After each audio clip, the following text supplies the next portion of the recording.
भ्रष्टाचार विरोधी विधेयकाबाबत एक मोठी अपडेट समोर आली आहे। समितीने भ्रष्टाचार विरोधी विधेयकावरील शिफारसी स्वीकारण्याची प्रक्रिया सुरू केली। पंतप्रधान, मुख्यमंत्री किंवा मंत्र्यांना सलग 30 दिवस ताब्यात ठेवल्यास त्यांना पदावरून दूर करणारे कलम घटनात्मकदृष्ट्या कालबाह्य आहे, कारण त्याचा दोष सिद्धीच्या न्यायालयीन परिणामांशी काहीही संबंध नाही, असे या ड्राफ्टमध्ये म्हटलंय।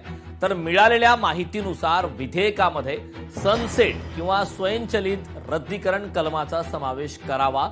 यानुसार जर एखादी व्यक्ती निर्दोष सुटली किंवा अभियोजन पक्षविहित वेळेत खटल्याचा पाठपुरावा करण्यात अयशस्वी ठरला तर पद धारण करण्यावरील बंदी आपोआप उठवली जाईल, असे या मसुदा अहवालात एक सूचना आहे।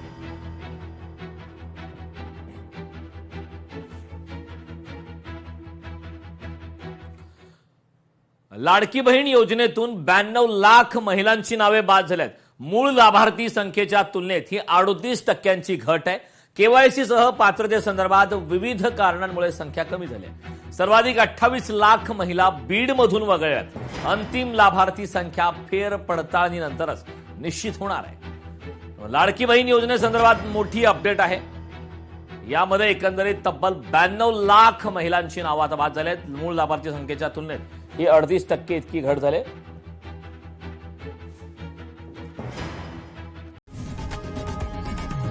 लोकशाही मराठी ऐका, पहा, जागरूक रहा।